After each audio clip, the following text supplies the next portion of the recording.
যে কষ্ট এবং যে আঘাত তুমি মানুষকে দিয়েছো, যেই বেইমানি তুমি মানুষের সঙ্গে করেছো, যতক্ষণ পর্যন্ত এটার স্বাদ তুমি নিজে না পাবা, যতক্ষণ পর্যন্ত এই কষ্টের ভেতর দিয়ে তুমি না যাবা, ততক্ষণ পর্যন্ত তোমার মৃত্যু হবে না, তুমি দুনিয়া ছাড়তে পারবে না। This is the nature of Allah সুবহানাহু ওয়া তাআলা। আল্লাহ সব সহ্য করে, কিন্তু আল্লাহ যখন দেখে আমার নিরপরাধ বান্দায় কেউ কষ্ট দিয়েছে, ভেঙে চুরে চূর্ণ বিচূর্ণ করে দিয়েছে, বিশ্বাসটাকে তার ভেঙে টুকরো টুকরো করে দিয়েছে, যে বেঈমানি করেছে, যতক্ষণ পর্যন্ত সে তার জীবনে শাস্তি না পায়, তার জীবনে মৃত্যু নামের জিনিসটা আসে না। যুবক ভাইরা, ঠিক কিনা বলেন?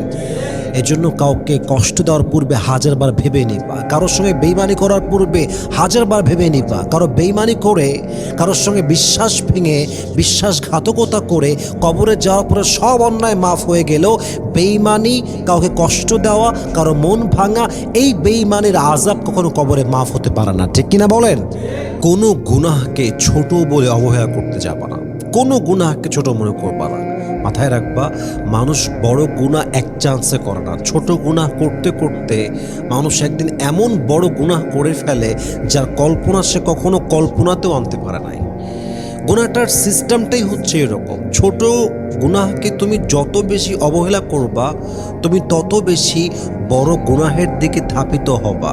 মাথায় রাখবেন, জেনা, ব্যভিচার, এটা এক মিনিটেই হয়ে যায় না, এটা একদিনেই বেসিকলি হয়ে যায় না। প্রথমে চোখে চোখ হয়, আস্তে আস্তে হাতে হাত রাখে, সম্পর্ক হয়, আস্তে আস্তে ধাপে ধাপে, স্টেপ বাই স্টেপ এই ছোট্ট গুনাহ করতে করতে এমন একটা লেভেলে বান্দা পৌঁছে যায় যখন সে জেনার মতো বড় অন্যায় করে ফেলে, অথচ সে এটার পরিকল্পনা আহামরি আগের থেকে করে রাখে নাই। ঠিক কিনা বলেন? ছোট্ট ছোট্ট থেকেই বড় কিছু হয়ে যায়, ছোট্ট পাথর থেকে একদিন পাহাড় হয়ে যায়, এক কাতরা পানি, এক ফোঁটা পানির থেকে কিন্তু একদিন সমুদ্র হয়ে যায়। ছোট্ট গুনাহকে অবহেলা করতে করতে বান্দা গুনাহে এমনভাবে আসক্ত হয়ে যায়, বড় বড় গুনাহগুলোকে সে এমনভাবে করতে থাকে যেন তার কাছে অন্যায়টা আর অন্যায় মনে হয় না। আর এটাই হচ্ছে কুফুরি লেভেল। অন্যায়কে অন্যায় মনে হয় না, আল্লাহর আদেশকে কোনো আদেশ মনে হয় না, আল্লাহর বিধি নিষেধকে কোনো বান্দা যখন মানতে চায় না, বুঝে ফেলবেন সে আর যাই হোক না কেন মুমিন বান্দা কখনো হতে পারে না। ঠিক কিনা বলেন? ছোট গুনাহকে কখনো অবহেলা করতে যাবেন না, আপনি বড় গুনাহে আসক্ত হয়ে যাবেন। ছোট গুনাহ থেকে যত বেশি বাঁচবেন, আপনার ঈমান তত বেশি বাঁচবে, ঈমানের নূর তত বেশি বাড়বে। আর যে ছোট গুনাহ থেকে বাঁচতে পারে, বড় অন্যায় চাইলেও সে করতে পারে না, তার লেভেলটা ওই লেভেলে কখনো যাইতেই পারে না। আল্লাহ আমাদের সবাইকে প্রত্যেক প্রকার গুনাহ থেকে হেফাজত করুক, পড়েন সবাই আমিন। আমি নামাজ শুরু করি, আবার ছেড়ে দেই, আবার রিস্টার্ট করি, আবার ছেড়ে দেই। অনেক সময় এমন হয় যে বারবার ছাড়তে গিয়ে আমি প্রচণ্ড হতাশ হয়ে যাই, তখন লম্বা সময় নামাজটা আমার জীবন থেকে ছুটে যায়। এটার সলিউশনটা কি হবে? That's a very important question. আমাদের মাঝে অনেকেই আমরা আছি যারা নামাজ পড়ি, ছাড়ি, আবার স্টার্ট করি, আবার ছাড়ি, আবার রিস্টার্ট করি, আবার ছেড়ে দেই। What is the ultimate solution of this problem? আমরা সমাধানটাকে আজকে ফাইন্ড আউট করার ট্রাই করছি ইনশাআল্লাহ। ফার্স্ট অফ অল আমি বলবো, দেখেন, যারা রিয়েল নামাজি, যারা আসলেই নামাজের সঙ্গে কানেক্টেড, তারা নামাজ ছাড়া অন্য কিছু আর বোঝে না। নামাজ না পড়লে তারা কোনো কাজও আসলে মনোযোগ খুঁজে পায় না, কোনো কাজে মন বসে না। আমি ছোট্টবেলার থেকে নিজে আমি মক্তবে পড়েছি, মাদ্রাসায় পড়েছি লম্বা সময়। আমাদের যেহেতু মক্তব থেকেই নামাজ পড়া অভ্যাস, হুজুরা করিয়েছেন, আব্বা করিয়েছেন, পরিবার থেকে সবাই নামাজে ছিলেন।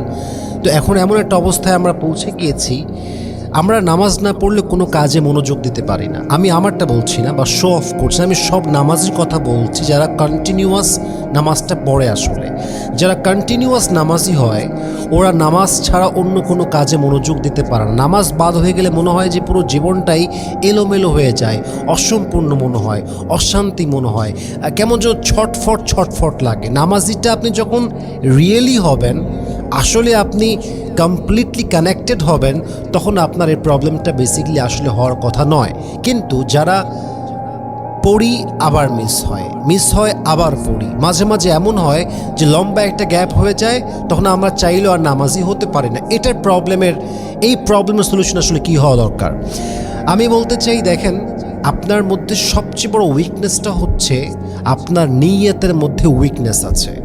নিয়ত যখন স্ট্রং হয়, যাই হয়ে যাক নামাজ আমি ছাড়বো না, আর যাই হয়ে যাক নামাজের সাথে আমার কোনো আপোষ নাই, নামাজের ওয়াক্ত আসবে সাথে সাথে প্রথম কাজ আমি নামাজ আদায় করেই ছাড়বো ইনশাআল্লাহ, এটা আপনার নিয়তটা স্ট্রংলি হতে হবে। যতক্ষণ পর্যন্ত আপনার ইন্টেনশনটা স্ট্রংলি না হবে, আপনি এই উইকনেসটাকে ওভারকাম করতে পারবেন না। নিয়তটা স্ট্রং হতে পারে যে yes I will perform the সালাহ নো ম্যাটার হোয়াট, যা হয়ে যাক না কেন নামাজ আমাকে পড়তেই হবে। দেখেন, আপনার নিয়ত যখন স্ট্রং হয় তখন এই নিয়তটা আপনাকে ফোর্স করে যে you have to perform the সালাহ, you have to perform the সালাহ, you have to perform the সালাহ। বারবার এটা আপনাকে ফোর্স করে, নামাজ তোমাকে পড়তেই হবে এবং নামাজ পড়া ছাড়া অন্য কোনো অপশন তোমার লাইফে নেই। তো নিয়তটা স্ট্রং করেন যে yes I have to continue, আমাকে কন্টিনিউ করতেই হবে। এক নাম্বার নিয়তের দুর্বলতা। 2 নাম্বার হচ্ছে যে যদি আপনি সলিউশন চান, আমি বলবো দেখেন, আপনার ভিতরে একটা চিন্তা আছে, পারফেক্টের চিন্তা। আচ্ছা, যেহেতু আজকে 2 ওয়াক্ত ছাড়া হয়ে গিয়েছে, তাহলে আজকে বাদ দিলাম, কাল থেকে শুরু করব। এটা শয়তানের সবচেয়ে বড় চাল। ও আসলে চায় না আপনি স্টার্ট করেন। আমার কথা হচ্ছে, আপনার ফজর কাজা হয়ে গিয়েছে, জোহরটা কাজা হয়ে গিয়েছে, বিকালে মনে পড়েছে নামাজ পড়তে হবে, বাস পড়তে হবে। এমনটা নয় যেহেতু আজকে 2 ওয়াক্ত কাজা চলেই গিয়েছে কাল থেকে রিস্টার্ট করব, তা নয়। যখন মনে পড়েছে, যখন মাথায় এসেছে, অ্যাট দ্য সেম টাইম আপনাকে নামাজটা পড়তে হবে। কখনো পারফেক্ট চিন্তা করবেন না যে কাল থেকে পড়ব, আগামী সপ্তাহ থেকে কন্টিনিউ করব। এটা শয়তানের সবচেয়ে বড় ধোঁকা। এই জন্য কারণ আপনার মতো হাজারো যুবক ছিল, হাজারো মা ছিল, হাজারো বোন ছিল যারা বলতো কাল থেকে নামাজি হয়ে যাব, কিন্তু কালটা আর আসে নাই, তারা আজই কবরের বাসিন্দা হয়ে গিয়েছে। ঠিক কিনা বলেন? আল্লামা ইকবাল কি সুন্দর করে লিখেছেন, হুয়ে নামওয়ার বেনিশা कैसे कैसे ये ज़मी खा गई नौजवा कैसे कैसे, ये जगह जी लगाने की दुनिया नहीं है, ये इबरत की जा है तमाशा नहीं है, तुझे पहले बचपन ने बरसों खिलाया, जवानी ने फिर तुझको मजनू बनाया, अजल तेरा मौत तेरा कर देगी बिल्कुल सफाया, मेरे दोस्त ये जगह जी लगाने की दुनिया नहीं है, ये इबरत की जा है तमाशा नहीं है, वमल हयातुद दुनिया इल्ला मताउल गुरूर। This life of this world is nothing more than play and entertainment. এই দুনিয়ার জীবনটা হচ্ছে চাকচিক্যতার ধোঁকা। তো শয়তান অলওয়েজ আপনাকে এটা বোঝাতে চায় যে কালকে, পরশু, আচ্ছা আগামী সপ্তাহ, আচ্ছা এই মাস না, আগামী মাস থেকে। এটা শয়তানের ধোঁকা ছাড়া আর কিছু নয়। এজন্য কখনো আপনার জীবনে পারফেক্টের চিন্তা করবেন না। যখন মনে পড়েছে তখনই স্টার্ট করবেন, অলওয়েজ ট্রাই করবেন, নিয়ত স্ট্রং করবেন। আজ মিস গেছে, আবার স্টার্ট, আবার মিস, আবার স্টার্ট, আবার মিস, আবার স্টার্ট। থেমে যাবেন না, ডোন্ট স্টপ, থামা যাবে না। যতটুকু পারেন সর্বদা ট্রাই করবেন। যখন অভ্যেস হয়ে যাবে দেখবেন আপনি চাইলেও নামাজটা আপনার জীবনে মিস হবে না, আপনি এতটাই অভ্যস্ত হয়ে যাবেন। আল্লাহ সবাইকে বোঝার তৌফিক দান করুক, পড়েন সবাই আমিন। সামান্য সুখের জন্য কখনো কোনো গুনাহে মগ্ন হবেন না। মাথায় রাখবেন, এই সুখ, এই শান্তি, এই এনজয়মেন্ট একটু সময় পরে গিয়ে শেষ হয়ে যাবে।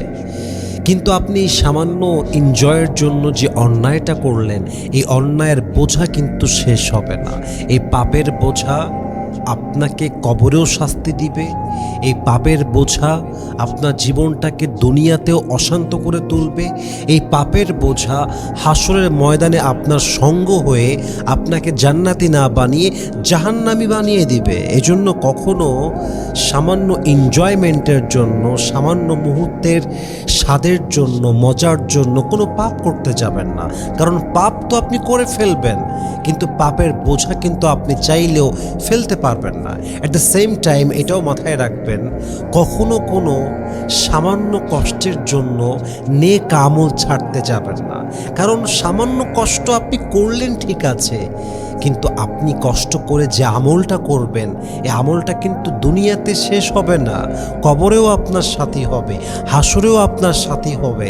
হতে পারে এই ছোট্ট একটা আমল, যেটা আপনি সামান্য কষ্টকে স্যাক্রিফাইস করে দুনিয়াতে করে এসেছেন, এই ছোট্ট আমলটাই হতে পারে আপনার জন্য কিয়ামতের দিন জান্নাতে যাওয়ার ওয়াসিলা হতে পারে, আপনার নাজাতের ওয়াসিলা হতে পারে। ঠিক কিনা বলেন? যখন শীতকাল হয়, শীতকালে কার মন চায় রাত 4টার সময় উঠে, 5টার সময় উঠে ঠান্ডা পানি দিয়ে অজু করে মসজিদে গিয়ে নামাজ পড়তে? কার মন চায়? মানুষের তো মন চায় ল্যাপ মুড়ি দিয়ে ঘুমায় থাকি। কিন্তু আপনি যখন সামান্য কষ্টকে স্যাক্রিফাইস করে অজু করে নামাজটা পড়তে পারেন, জামাতে নামাজটা আদায় করতে পারেন, এটা আজকে শেষ হয়ে যায় তা নয়, এটা আপনার কবরের সাথী হয়, এটা আপনার নেক আমল, এটা কবরে শেষ হয় না। আপনি যখন কিয়ামতের দিন উঠবেন, যেদিন ফামান ইয়ামাল মিসকালা যাররাতিন খায়রান ইয়ারাহ ওয়া মান Yamal মিসকালা যাররাতিন শাররান ইয়ারাহ, if anyone has done an atom sort of good, he will see it. If anyone has done an atom sort of bad, he will see it on the day of judgment. জাররা জাররা, শস্যের দানা পরিমাণ ভালো আমল, তাও হিসাব হবে। শস্যের দানা পরিমাণ খারাপ আমল, তাও ওজন দেওয়া হবে, তাও মাপা হবে। ওই দিন আপনার এই আমলটা হতে পারে জান্নাতে যাওয়ার ওয়াসিলা হতে পারে। ঠিক কিনা বলেন? কখনো সামান্য কষ্টের জন্য নেক আমল বাদ দেবেন না। যত এক্সাম্পল হতে পারে একটু ভেবে নেন। মনে করেন হারাম রিলেশনশিপে আছেন, ছাড়তে পারছেন না, একটু ভাবেন আপনি যে হারামের থেকে এনজয়মেন্ট করছেন, এই এনজয়মেন্ট আজকে করছেন, কালকে শেষ হয়ে যাবে, এর পাপের বোঝা কিন্তু শেষ হবে না। কিন্তু আপনি যদি স্যাক্রিফাইস করেন, হয় ব্রেকআপ অথবা বিয়ে, যদি আপনি এই আমলে আসতে পারেন, হতে পারে এই আমলটা, এই স্যাক্রিফাইসটা, এই সামান্য কষ্ট সহ্য করাটাই আপনার নাজাতের ওয়াসিলা হতে পারে। মনে করেন আপনি সুদে আছেন, আপনি ঘুষে আছেন, আপনি মাদকের নেশায় আসক্ত আছেন, আপনি পর্নোগ্রাফিতে আসক্ত আছেন, আপনি চোখের গুনায় লিপ্ত আছেন, আপনি যে কোনো পাপাচারে আছেন, জাস্ট সামান্য সময়কে স্যাক্রিফাইস করে কষ্ট করে বাদ দিয়ে দেন না।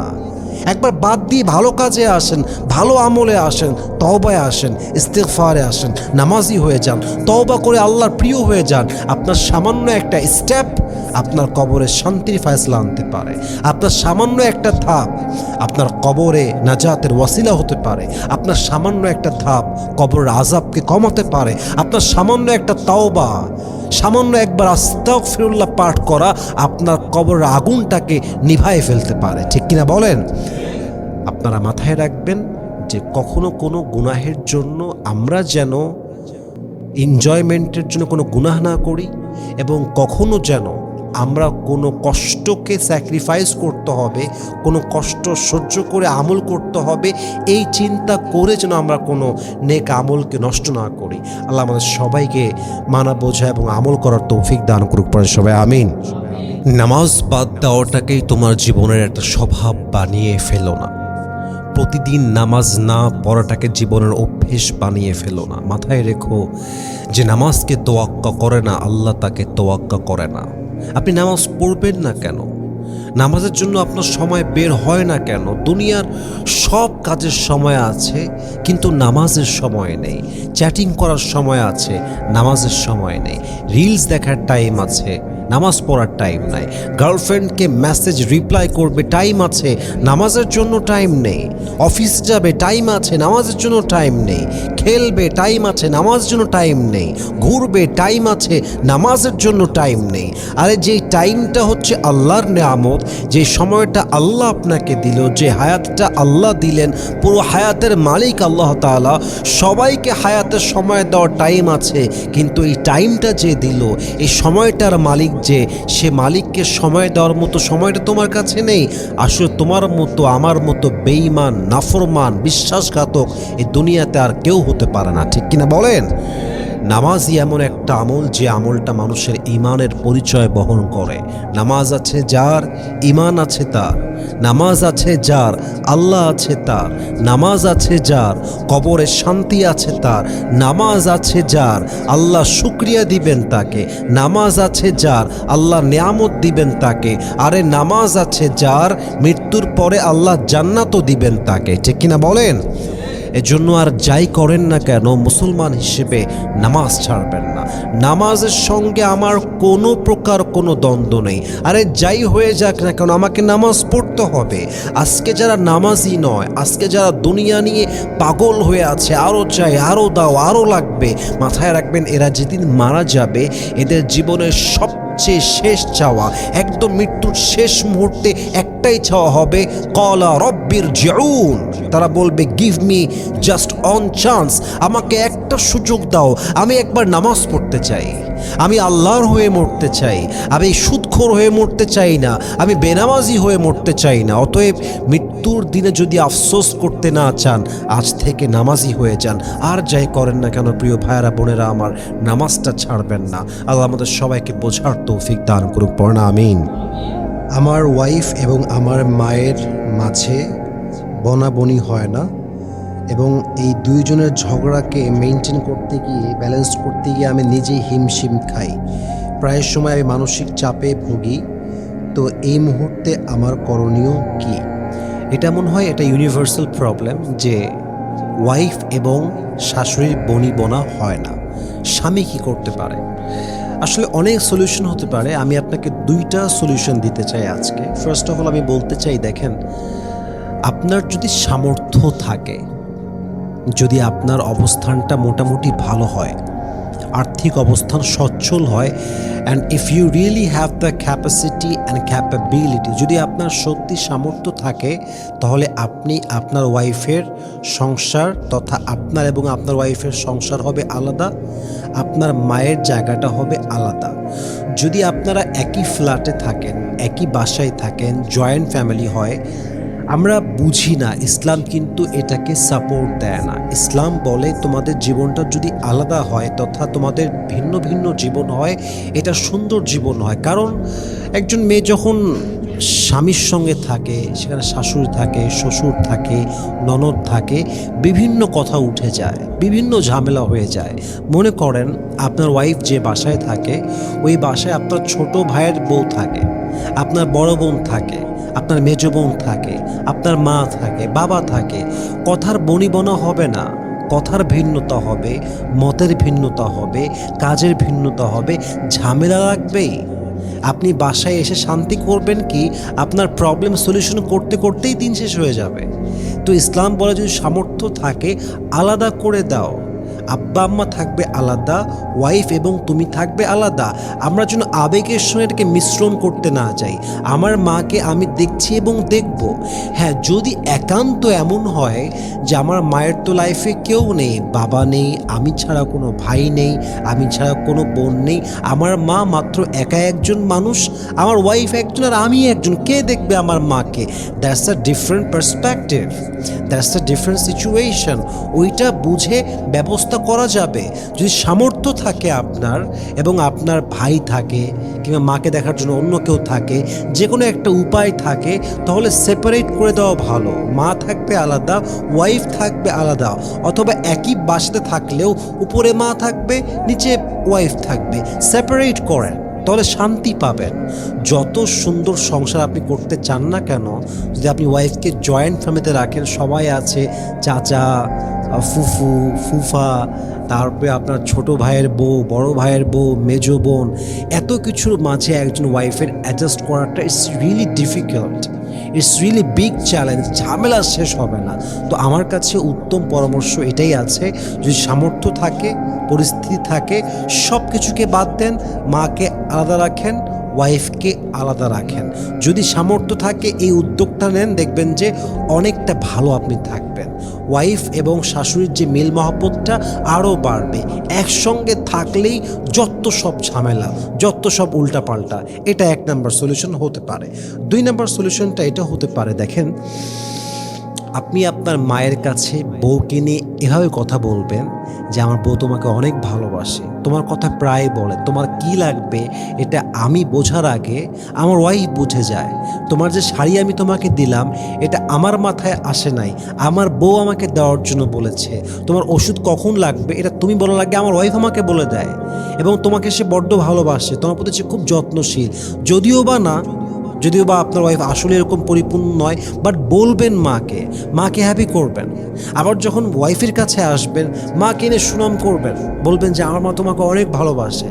আমার মা প্রায় আমাকে বলে যে তুই বড্ড কপাল ওলা, তুই এরকম একটা ওয়াইফ পেয়েছিস, তোর বড্ড কপাল ভালো, তোর মতো ছেলে এরকম ওয়াইফ পাওয়ার যোগ্যতা রাখেই না, তুই অনেক ভালো একটা মেয়ে পেয়েছিস, একদম স্বর্ণের টুকরা পেয়েছিস, জান্নাতের পরি পেয়েছিস, এত সুন্দরী মেয়ে সবার কপাল জোটেও না, এরকম প্রশংসা করবেন ব্যালেন্স করার জন্য। এটা পুরুষের দায়িত্ব।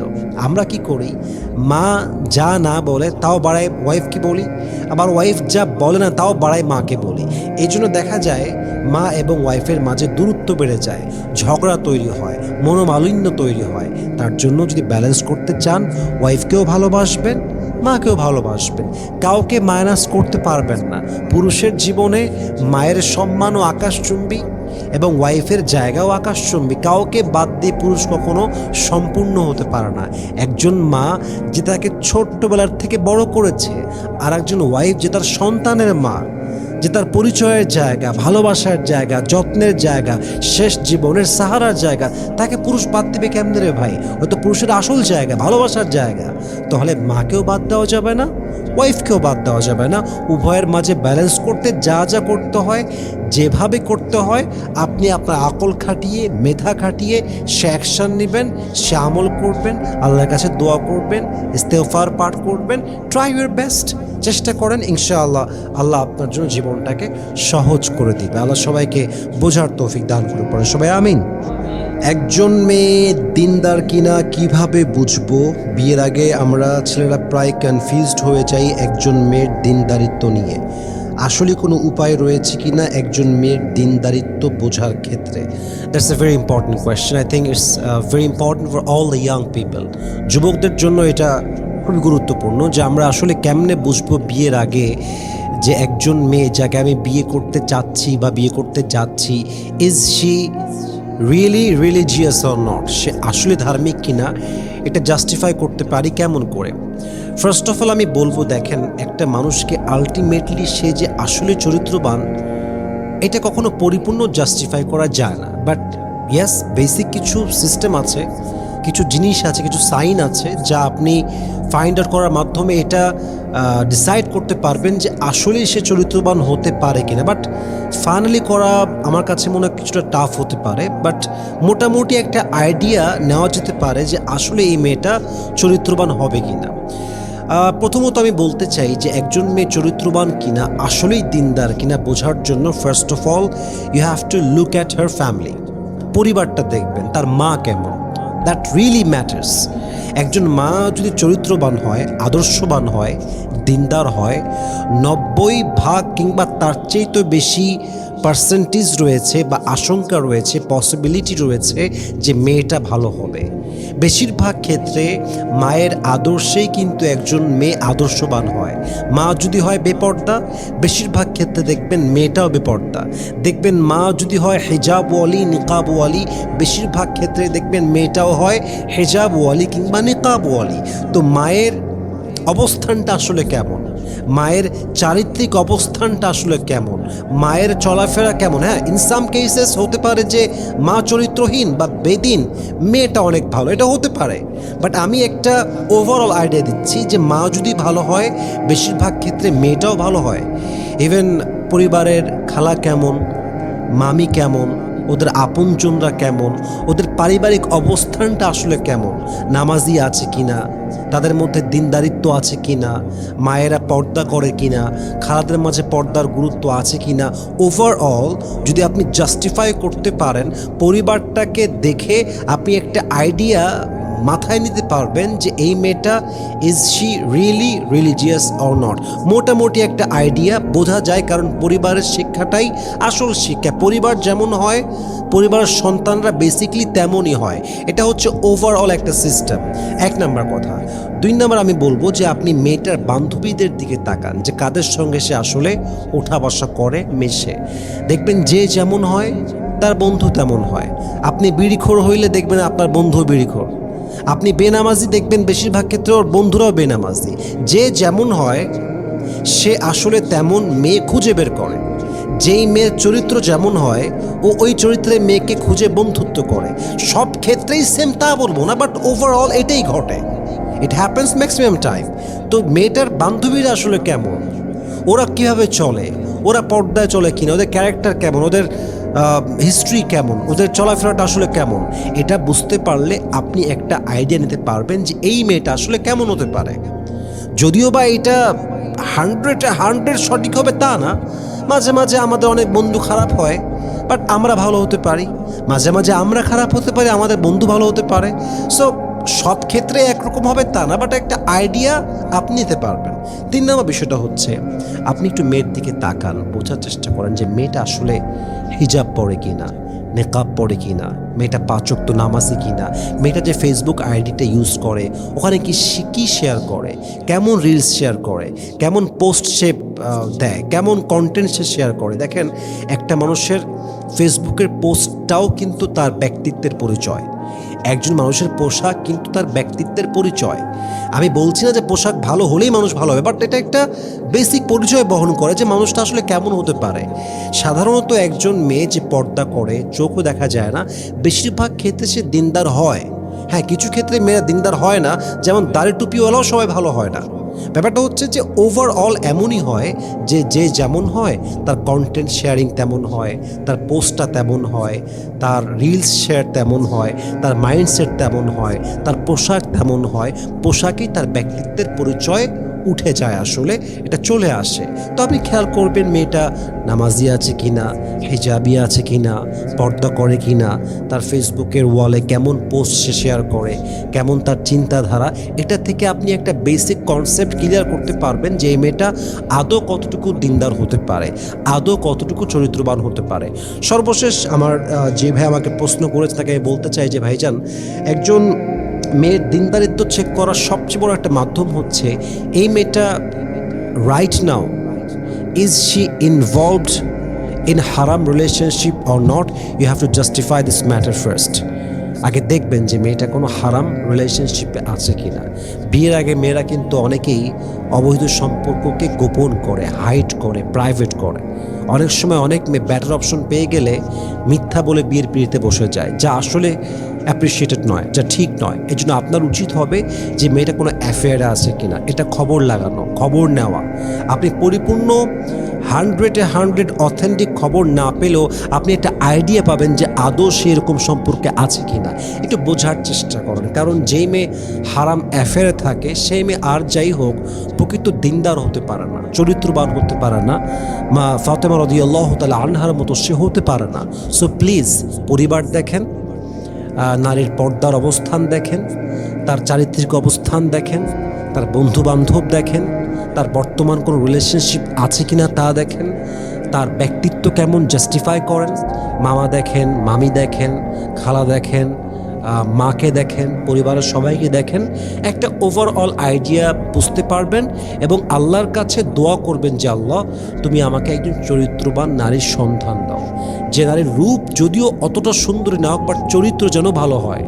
ওই নারীর মাঝে যেন সততা থাকে, চরিত্র থাকে, লয়্যালটি থাকে, অনেস্টি থাকে। আল্লাহর কাছে দোয়া করবেন আল্লাহ আমাদের সবাইকে যেন চরিত্রবান নারী দেখে বিয়ে করার তৌফিক দান করে। পরে সবাই আমিন। আমার বউ কথায় কথায় আমাকে বলে আমাকে তালাক দিয়ে দাও, আমাকে মায়ের বাসায় পাঠায় দাও, এবং এটা এখন তার নিত্যদিনের ডায়লগের মতো হয়ে গিয়েছে। মাঝে মাঝে আমি খুব ধৈর্যহীন হয়ে যাই। এই অবস্থায় আমি স্বামী হিসেবে আমার করণীয় কী? আসলে এটা অনেক বোনদের সমস্যা, ওয়াইফদের সমস্যা। কিছু হয়ে গেলে আমাকে তালাক দিয়ে দাও, আমি মায়ের বাসায় যাব, আমি আর তোমার সংসার করবো না, আমার আর এই সংসার ভালো লাগে না, আরে আমার এখানে কিছু নাই, আমার তোমাকে বিয়ে করে জীবনটা শেষ হয়ে গেছে। এরকম অনেক মেয়ে বাংলাদেশে এবং এই সমাজে, পুরো পৃথিবীতে বলেন তো সবাই আছে না নাই? অনেক মেয়ে এরকম আছে যারা না বুঝে এই জিনিসগুলো করে। আমি আমার প্রিয় ভাইকে আল্লাহর কোরআনের একটা আয়াত বলতে চাই। আল্লাহ তাআলা বলেছেন ফাইযুহুন্না, বোঝান, আপনার ওয়াইফকে ওয়াজের মাধ্যমে, কথার মাধ্যমে, বিহেভিয়ারের মাধ্যমে একটু বোঝান যে তুমি যেটা করছো this is wrong, you should not behave like this, তুমি যেটা করছো এটা আসলে ইসলামের কোনো সিস্টেম নয়। একটু সবর করো, তোমার যে বিষয়ে প্রবলেম হচ্ছে I am trying to find out the solution, আমি চেষ্টা করছি সমাধান করার জন্য, একটু সময় দাও, গিভ মি দ্য স্পেস। তুমি এরকম ওভার রিয়েক্ট করো না, পাগলামি করো না, একটু সময় দাও, একটু বোঝার চেষ্টা করো। ফাইদু হুন না, আগে ওকে একটু বোঝান। যদি তাও না বোঝে, মানে খুব চেষ্টা করলেন, খুব বুঝাইলেন, তাও বুঝলো না, ওয়াহ জরু হুন্না ফিল মাদাজিয়া, এবার শোয়ার জায়গাটা আলাদা করে দেন। ও এক জায়গায় ঘুমাবে, আপনি আর এক জায়গায় ঘুমাবেন, সেপারেট হয়ে যান। Bed, change your bed, bed আলাদা করেন। যদি তাতেও না কাজ হয়, ওয়াদরিবু হুন না, প্রহার করবেন। তবে প্রহারের ব্যাখ্যাটা বুঝতে হবে। প্রহার মানে আপনি ইচ্ছা মতো লাঠি দিয়ে পিটাবেন, ইটস নট লাইক দ্যাট। বালিশ দিয়ে মারবেন, এমন জিনিস দিয়ে মারবেন যার আঘাতটা খুব বেশি ক্ষতবিক্ষত না হবে। বোঝাবেন যে আপনি খুব বিরক্ত হয়ে গেছেন, বোঝাবেন যে আপনি আসলে আর পারছেন না, you are out of control and now you can take it any more, আপনি আর পারছেন না। You have to show like that. It's not like যে আমার ইসলাম আমাকে বলেছে মারতে হবে মানে মেরে পিটা শেষ করে ফেলবো। নো, দিস ইজ নট ইসলাম। আপনাকে ইসলামের ব্যাখ্যাটা বুঝতে হবে, মারার ডেফিনেশনটা আসলে কি, ব্যাখ্যাটা কোন পর্যন্ত দিয়েছে এটা আপনাকে, you have to know the limit, you can't cross the limit. আপনি লিমিট ক্রস করতে পারবেন না। হালকা করে মারবেন, বোঝাবেন, খুব সুন্দর করে ট্রাই করবেন। যখন একদমই দেখবেন হচ্ছে না, মুরব্বীদেরকে ডাকেন, শেষ সমাধান করার ট্রাই করেন। যদি একান্ত না হয় এবং আপনি বুঝে গেছেন এই সংসার ধরে রাখতে গেলে ধ্বংস অনিবার্য হয়ে যাবে, সেও সুখ পাবে না, আমিও সুখ পাবো না, এবং লম্বা সময় পেরিয়ে গিয়েছে, কোনো সমাধান হয় নাই, তখন আপনি গিয়ে বিচ্ছেদের চিন্তা করতে পারেন। তবে তখন করবেন যখন আপনি লাস্ট স্টেজে আসবেন, তার আগে নয়। বোঝাবেন, বোঝাবেন, বোঝাবেন, লম্বা সময় সবর করতে হবে। সত্য কথা বলতে কি, সংসারের সুখটা প্রথম 3, 4, 5 বছরে আসে না। সংসারের আসল সুখটা আসে 5 বছর 6 বছর পরে, যখন আমরা একে অপরের প্রতি ইউজড টু হয়ে যাই, যখন আমরা স্বামীর আব্বা আম্মাকে বোঝার শুরু করে দেই, যখন আমরা স্বামীকে বোঝা শুরু করে দেই, যখন আমরা স্বামীর পরিবারটা বোঝা শুরু করে দেই, যখন আমার স্বামী আমাকে বোঝা শুরু করে দেয়, যেন পুরো পরিবারটা নিজের মতো হয়ে যায়। কোথায় কি বলতে হয়, কোথায় কি করতে হয়, কোথায় কি হতে পারে, কার ব্যক্তিত্ব কেমন, শ্বশুর কি চায়, শাশুড়ি কি চায়, আমার স্বামী কেমন, আমার সন্তান কেমন, আমার কি করা উচিত, যখন আপনি ইউজ টু হয়ে যাবেন, তখন দেখবেন এই সংসারটা আর সংসার মনে হবে না। এটাই আপনার আপন ঠিকানা এবং এটাই আপনার শেষ ঠিকানা মনে হবে, ঠিক কিনা বলেন? কিন্তু প্রথমে আপনি এই জিনিসটা পাবেন না। তাই বন্ধুদেরকে বলবো, বোনেরা আমার, প্রথমে অধৈর্য হবেন না, একটু টেক এ টাইম, একটু সময় নেন, এবং সময় নেওয়ার পরে একটু ফিল করেন, অবজার্ভ করেন, সিচুয়েশনটা বোঝার ট্রাই করেন। আগেই এ কথা বলা, এই তালাক দিয়ে দাও, এই থাকবো না, এটা আসলে একজন গুণবতী নারীর কোয়ালিটি হতে পারে না। হ্যাঁ, যদি আপনার একান্ত নাও হয়, ওইটা বড় একটা সিস্টেম আছে। এভাবে না যে এখনই তালাক দিয়ে দাও, আমি আর থাকবো না, এই চলে গেলাম, আমি আর এই সংসারে আসতে চাই না। No, this is not a system. You should not behave like this, you should not tell your husband like this. একটু ওয়েট করেন, সবর করেন, অপেক্ষা করেন, আল্লাহ তাআলা আপনার জন্য উত্তম ফয়সালা করবেন। আর স্বামীকে একটা কথা বলে শেষ করতে চাই, স্বামীদেরকে বলবো যে এমন কোনো কিছু করে ফেলবেন না যার জন্য আপনার আজীবন পস্তাতে হয়। অপেক্ষা করেন। অনেক সময় পরিস্থিতি মনে হয় যে আউট অফ কন্ট্রোল, কিন্তু একটা সময় গিয়ে আপনি বুঝতে পারবেন পরে গিয়ে যে আপনি যেটা করেছিলেন সেটা আপনার করা উচিত হয় নাই। তো ওই আফসোস যেন না হয়, পদক্ষেপটা বুঝে শুনে নেবেন। ওভার রিয়াক্ট করতে যাবেন না। আপনার ওয়াইফ ওভার রিয়াক্ট করছে, অ্যাট দ্য সেম টাইম আপনি ওভার রিয়াক্ট করছেন, ইটস নট দ্য সলিউশন। যে কোনো একজনকে নর্মাল হতে হবে, যে কোনো একজন পার্সনকে বোঝানোর মতো ক্যাপাসিটি রাখতে হবে, then it can long last. Otherwise এই সংসার টিকবে না। আল্লাহ প্রত্যেকটা মাকে, প্রত্যেকটা বোনকে বোঝার তৌফিক দান করুক, সবাই আমিন।